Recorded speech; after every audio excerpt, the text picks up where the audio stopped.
Hello and welcome to End Goals, an LCMS Youth Ministry podcast. I'm host Reverend Mark Kiesling and I'm with DCE Juliana Schultz.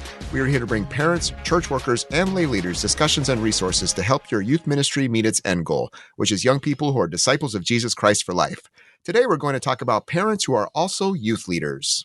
One of the things Mark and I both know a little bit about is when your parent is a leader at the church. There is definitely a unique relationship. Both there's some really cool benefits to having a parent who is a leader in your church, but also some strengths, some unique struggles that might come when a parent serves in an educational ministry in your church, especially in youth ministry.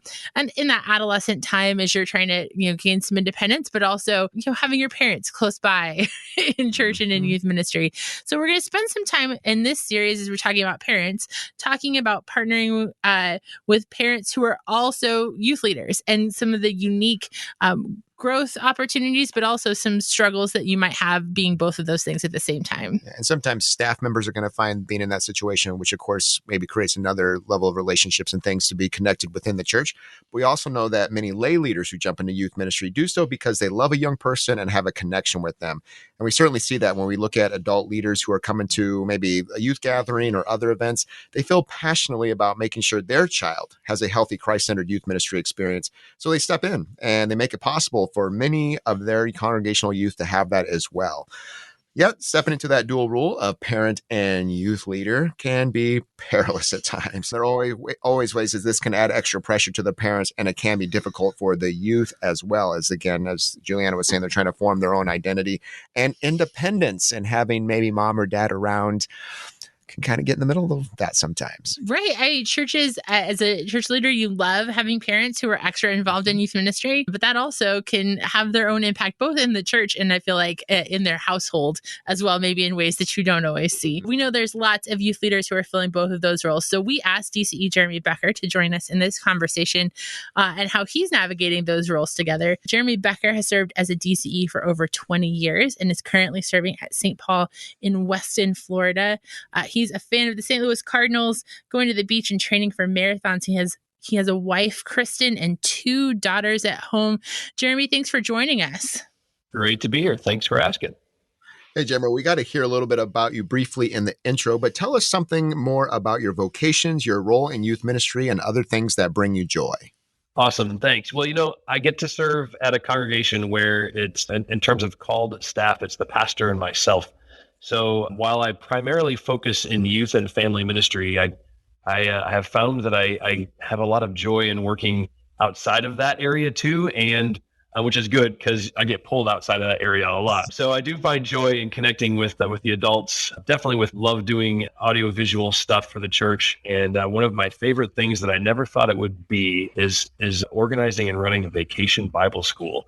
Wow. Which we are in full swing gearing up for that again this year. So super fun, and just love being a part of all of that, and it's been a blast and a blessing. Well, one thing, Jeremy was too modest; he won't say it. So one thing that Jeremy Becker VBS is known for is props. Really? He builds incredible props. Amazing. Not just for VBS. He has many talents, and that's one amazing one that he has. Thanks, Mark. I appreciate that. Yeah, we built that train last year for our VBS. So yes, and it worked. It worked, right? It pulled passengers around our campus. The kids had a blast, and it was 4 cars being pulled by an engine. So people were asking me what I'm building this year, and I said, well, I don't know, but my wife said no vehicles this year. That is a dangerous thing, though. Oh. Because once you do 1 year all out, then you get notorious for it, right? Then you have to do every year all out. That's true. That's true. With some other churches too. Yeah. Well, one of the things we love to hear from people who join us on the podcast is about their junior high and senior high years. Can you share a little bit about how Jesus used key moments or even people to bring you closer to him in the church? Yeah, you bet. So I had a few different youth leaders growing up, and they poured into my life in amazing ways. Besides my parents and their faith, passing that down to me. My dad was the pastor, so that's part of the conversation. So in this conversation of being youth leaders, my my parents were at church, and my teacher, my pastor, my confirmation instructor, all of that. So I was on the other end of this as well. So maybe that helps me a little bit to have a perspective, kind of as you both shared. But I had a couple of other youth leaders too that were just amazing, always there for me, always willing to talk about issues, willing to talk through situations. And we did go through a situation in our church where a bunch of people left our church because of some issues that were happening within the congregation. And a part of that group included my youth directors from middle school and into 8th grade. So went into high school without youth leaders, and we had amazing seminarians who would come in on the weekend to teach the high schoolers who were doing their field work at our church, close enough to St. Louis Seminary that we had some field workers. And so they would come in and say, all right, Jeremy, what's going on this week? Or because I was, as a freshman, wanting to go to the National Youth Gathering. That was huge for me. So 1992, New Orleans, I had a friend who went to Denver and heard the story and desperately wanted to go to the next one. And so that was my goal. And so I ended up doing a lot of planning for that as a high schooler, pulling together the meetings with the parents, getting the signatures and all the forms together. With my dad being the pastor, he helped coach me through some of that stuff. And then our field worker and seminarians went along as adult leaders, and we had 10 people go from our church that year, which was amazing. And so being a part of that experience, not just the gathering itself, but actually having a leadership role in getting our group to the gathering. I kind of sat in a Superdome, one of those mass event nights, and just kind of looked around and said, I think I'm supposed to be doing this. I think this is my calling. This is what God's wanting me to do. And so that was pretty pivotal for me in my life. And then the next youth leader that came in, he took us on youth singing group tours. And so that really sparked a huge interest for me as we went to different churches in the summer over a week period and did a concert and played music, and that just helped my love for leading music and worship kind of grow in that, and later on in high school. That's great. It's just so many opportunities and people, and I love to hear the variety too, in terms of different parts of life that people, like you said, really invest in you and pour into you, keep you connected to the church. And I love the vocational story too. Just those opportunities to lead as well. I mean, what an awesome way to be able to do that as a young person. I want to talk a little bit about young people, working with them. You got to do it with parents as well, obviously in family ministry. What do you love about that? Doing that in your congregation as well as in your community?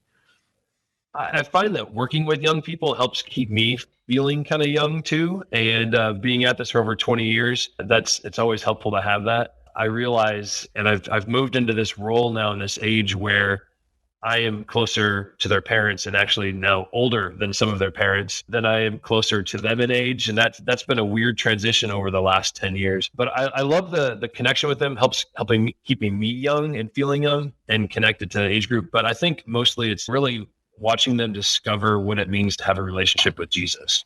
And whether that's, in a fellowship opportunity where a conversation comes up and we can talk, just a life situation where we get a teachable moment, or whether it's, in a specific confirmation class when we're discussing, as of last night, we were talking about communion, and one of the kids was like, how do we know that we receive forgiveness of sins in this? So like, well, let's explore that. And so we get to talk through that and those aha moments of understanding who Jesus is for them and what he's done for us. I think that's amazing. And I think the older that I get, maybe it's because I realize that it's my peers who are parents, and I find that I love connecting with the parents more, because I feel like that relationship that the parents have in talking about faith with their kids is so important. Mm-hmm. And so it's fun to have those conversations directly with the youth, but to have conversations with parents to help them have those faith conversations with their own kids, that is amazing. And I love it when parents figure out and realize, oh yeah, I'm supposed to be doing this. I'm not supposed to be outsourcing faith to the church. I'm supposed to be a part of this too. So that really, those are some of my favorite experiences. Well, we spent some time in the past few episodes talking about how to support and to partner with parents, really to help them have some of those aha moments and to work alongside them. How do you think that supporting and partnering with parents in a congregation is different when you are also a parent of a teen in your youth ministry? Yeah. So it's interesting because the parents that I'm talking with are my peers. They have kids involved. And so I feel like in many ways it's tricky because our life as a family is under the microscope. How is it that you're doing this? And are you doing this the way I want to do this? And oh man, I'm not doing what Jeremy did with his family, or I want to replicate what Jeremy did with his family, or, is Jeremy's family just putting on an act, or is this really who they are? Right. So there's all that aspect of, what are we doing as a family? How do we model that? Are we doing a good enough job to model that? And, I know that we fail on many occasions for that and learn along the way. And so I like to be able to help parents see that. It's like, well, when we're doing it well, we're doing it like this. When we're not doing it well, we're doing it like this.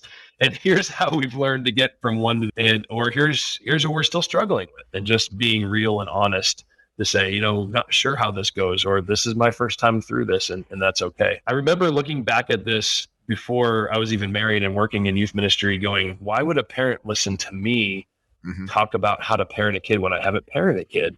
And yet there were so many things that I knew from other people and learning from other people. And at that time, I found more help in resourcing other families with each other. So that it's like, hey, this is a great family. They have got this down.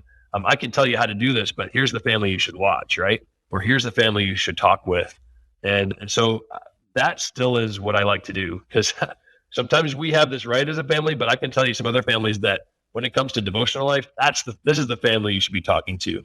Our family is hit or miss on that, or hit or miss on this or that, whatever it might be. But here's the family. And so it's still continuing to resource families with each other to support each other and help each other. That's great. You talked about that role of having your own children in youth ministry, and sometimes in finding that right mix and that right time, that right connection. What are maybe some of the joys that you have being a parent who is also a youth leader, and whether that's with your own children or getting to be with their friends now, maybe and peers, and be able to be in that role? Yeah, having my kids as a part of the programs that we're doing at church has been super fun, actually. I've always wondered, all right, when my kids are old enough, are they going to want to be doing this? Or am I going to be like calling them, sending them postcards saying, hey, we'd love to see you on Wednesday. And they're like, Dad, I don't have a choice. But, it really hasn't been that for me. I'm very fortunate. As my girls have been growing up, it's always kind of like, when do I get to do this part? Or when do I get to go to that lock-in? Or when do I get to go on this trip? And so I've been really fortunate that they've wanted to be a part of it. And so as they have participated and as they've been a part of it, I get to watch them grow. I get to watch them interact. I get, all the stuff that I've been doing for 20 years, now, not just for other kids and other families. It's like, this is for our kids too. This is for my kids. I get to watch them grow. That work that I put into it, now I'm pouring into them specifically too, and not just a dad role, but, we're having fun at church, or we're in a service project together, or on this mission trip. And so that's been super, watching them participate in that. I always try to be very careful to not treat them differently than the other kids at church. And that goes both ways. I don't want to play favorites towards them so that it's like they always get to be with the kids they want to room with. They're always in the group that they want to be in a group with, right? So that they don't have that aspect. But it goes the other way too, where it's like, Dad, why do you always volunteer me to read? Or why am I always the one that has to close in prayer? Or why am I always the one? Okay, so I'm trying to go the other way too, where I wouldn't put more expectations on them than I would the other kids either. If I'm asking one, I'd ask the other. If I wouldn't ask the other one, I wouldn't ask mine. And so that's kind of part of that navigating of what it is in terms of, they're my kids. I want them, and I have an expectation as a father, but at the same time as my role as DCE, I gotta, don't play favorites, and don't also lean on them over what I would expect from others too. You hit something there that I just remember for me in adolescence was that idea of like, I don't really have a choice whether I'm going to youth ministry or not. Like that choice is like, we're going, right? And I think a lot of times you have that fear of like, okay, man, are they going to really want to do this? Or even like, is this going to make it feel even more obligatory than all the other things that we do at church? So there could definitely be some pitfalls as well. What are some of those pitfalls you might need to struggle through as a parent who's also a youth leader? Yeah. So I one of the cool things that is, so while I try and treat my kids equally in front of all the other kids, there's definitely some behind the scenes stuff that they get to be a part of that not all the other kids get to. So on the way home or on the way to, and oftentimes the conversation is, hey, how did you think that went? Or what do you think we should do differently next time? Or what game would you have rather played? Or, those kind of things where they get to pour into some of that behind the scenes planning and ideas and stuff on that.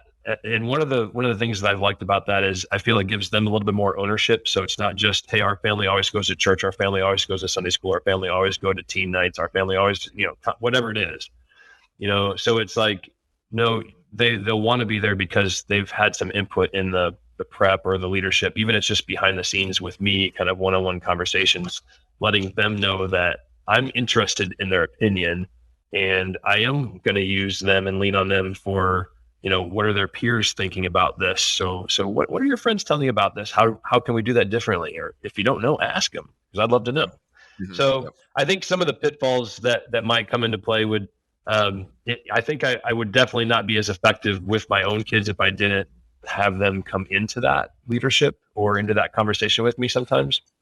And I think another big thing is while I try not to solely rely on them to fill the gaps when kids don't volunteer.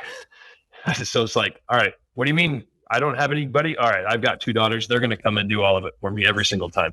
So try not to do that so that they don't feel like they're the ones that are always rested upon for filling the gap, not just in youth ministry, but sometimes that's with church too. So when pastor says, hey, do you think Natalie would like to do that? Or maybe Mikayla could come and do that. And it's like, that's a great idea. Why don't you ask them? So that I can't say that I'm 100% perfect on that, but I try to do it that way so that they get the conversation from the pastor, just like they would if it was any other kid being asked, so that it's not always, Dad, why do you always sign me up for that or whatever. So. Well, I think every church leader's kid has been voluntold to do at least some of that, right? Or at least knows the pain of like, the event was over a half an hour ago, and yet we are still not in the car. Every event taking, an extra half an hour before or after. And that can take a toll, especially in that time when you're maybe wanting to be just like your peers, or, that you feel like there's those extra expectations. And so I appreciate when parents are conscientious of making sure that doesn't always take away from the experience you want them to have in the congregation. I know I was in my dad's confirmation class, and at questioning, there were 12 of us sitting up there in the front of church. And I'm sure it wasn't like this, but my memory has me remembering it like this, where my dad would ask a question, he would wait, he would scan the class, and nobody would answer, and Jeremy, and then I'd answer the question. No. He'd ask another question, and somebody would answer, and then he'd ask another one, and nobody would answer, Jeremy. It felt like every other question was coming to me. I'm sure it wasn't the case, but that's how my 8th grade memory serves it. So my dad's more conscientious of that. So I'll give him the benefit of the doubt and say it was probably an accurate memory on my part. But I try not to do that, maybe because I have that thought in my head going from when I was a youth. Still feel the eyes burrowing into. Yeah, that's right. Staring me down. Jeremy, I know you know this. You can answer it. Come on. Well, and then when you did it, it was like a personal affront, That's right? That's right. Like, Master, why does he not know that answer? That's right. I feel like we're opening our own adolescent wounds. This is becoming group counseling. So no doubt learn lessons through this whole process, parenting, being a youth leader, working in the church. Maybe through the time, or maybe there'd be some things you might suggest that maybe you've had a problem maybe in putting into practice too. But what are some things when you think about boundaries? What are some of the things maybe that you found helpful in navigating being a parent and a youth leader that maybe you're able to set up a little bit more, maybe in structure, or just things you've learned along the way to create those good, healthy boundaries for both you, your family, and the church, and how all those come together? I think I kind of allude to some of the things I've probably shared, but in terms of boundaries, making sure that I'm not playing favorites or having a different expectation for my kids either way. When it comes to that, I think another big helpful thing is, especially like in confirmation, when there's different pieces that are being written, like currently working on a faith statement. I'm not the only parent that's involved in that process. Mm-hmm. My wife, Kristin, is involved in that aspect too. So it's not just me, it's us. And so having that healthy boundary with a spouse can be very good. Sometimes they can hear something or sense frustration that might get aired that I might not hear, because I'm the parent that's at church with them all the time. And so I think that's another healthy aspect to the relationship there between parent and youth kid and DCE kid. So, I think those are helpful. I think having those boundaries too with other staff or other expectations within the church, and letting the kids know that just because their parents work at church doesn't mean that they have to be any different than the other kids that are at church, that they can serve or they can choose not to in some of these cases. And we'll talk about what are options, what are not options, however that might be. And so having those conversations and communicating that well with your kids, I think is important. And even communicating that with the staff. I don't know that they don't come to me too often expecting that my kids will do something, because I have done that's a great idea. I'd love for them to do that. Why don't you ask them? And so they do have that with the other staff. I think that's kind of a helpful thing where it's not just expected of or taken for granted of their talents or what they can do. We talk about both supportive adults and engaged parents. And when your engaged parent is kind of the leader, whether it's lay or professional, do you find yourself engaging other supportive adults differently for your own kids in order to make sure that they've got a good community around them than maybe you would if you were just if you're just the kid supportive adult as a youth leader?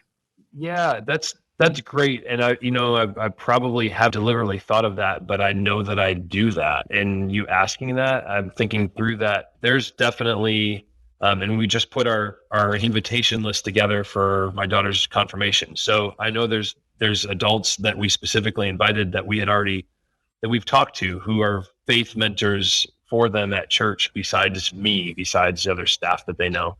And so, yeah, that is true. Equipping, engaging, whether it's deliberately asking them to do that or just making sure that that's happening because they're involved in youth ministry. Yeah, I can think of about 3 or 4 couples at church that I know pour into my kids. And some of them we've asked to do that because it's not just dad being the faith parent here, but other parents doing that too. And the cool part is those adults don't just pour into my kids. They pour into the other kids too. And when those kids are around my daughters, they get that connection with those adults as well.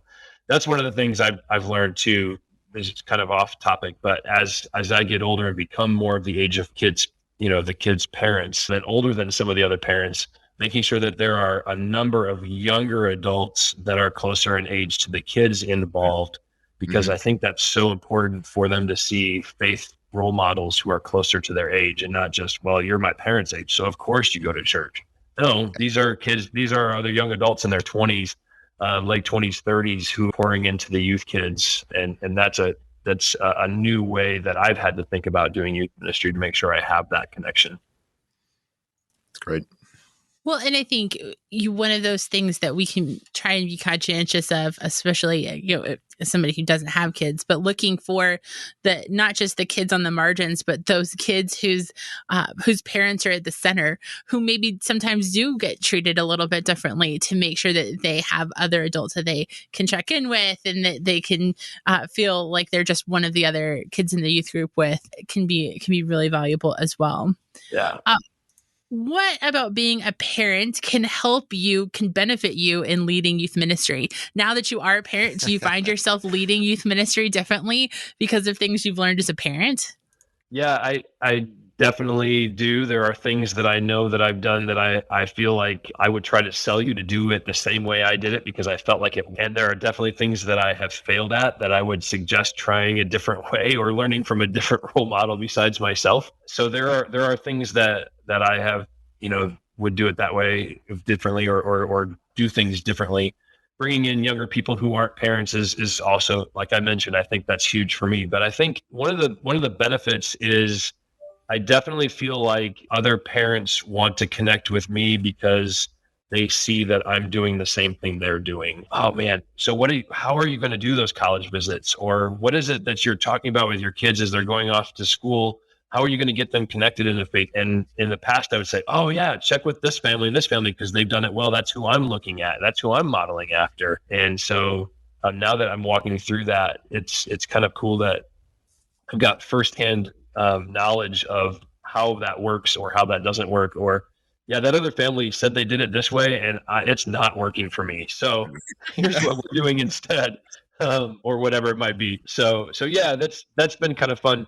And I really find that I love meeting with the parents way more than I used to. And so having a parent class on a Sunday morning, even if it's like a 2-week class on this, let's do sticky faith for like 3 weeks, or let's talk about, college bound for a couple of weeks and sending our kids off in a good way and in a healthy way with their faith. So having that and working with parents is definitely, I find way more joy in it, whether that's beneficial or not. I find way more joy in it than I did when I was 20 something trying to figure out what I was supposed to be talking about. Well, we're grateful for you, Jeremy, and for the many other parents who are also rolling that dual role of parent and youth leader together. We know there's many of them. We appreciate you sharing a little bit about your experience. My pleasure. Thanks for the opportunity. Thanks, Jeremy. There are many times I think about now as an adult of probably some pretty sticky situations my dad or parents had to walk through working in church work. Probably sometimes I put them in those situations, maybe, but just decisions you got to make, the relationships, the communicate, and how, by God's grace, you handle those as best you can. But no doubt some pitfalls, some things to be aware of, but yet joys too, that comes in that, no doubt too. And those relationships that get built. I was one of those too. I loved having my parents involved and to be able to, for them to be around my friends and to be able to continue to rely on them for wisdom and insight. And no doubt, again, often rejected it too in sin, but it's still a blessing to have them as part of the ministry for me when I was growing up. Yeah, I was in middle school when my mom went into DCE ministry. And so that was, I remember there being some real struggles with figuring out how we did that. And my mom was incredibly active in the church before, so it didn't feel like a huge leap, but it certainly felt very different for me trying to navigate, again, some of those good boundaries. Yep. And I'm not sure I was particularly helpful in that conversation. Yeah. I'm lucky I had fantastic parents who walked that with us and helped us figure that out. But I also know, we looked at, you think about how Jeremy talked about other people looking at your family to be the model and to be the mentor. And even as a teenager, you feel that and that's true. And so I think it's really important both to walk the walk and talk the talk as a family and be sure that you're doing those things, but also to have grace to go, yeah, we don't do this perfectly.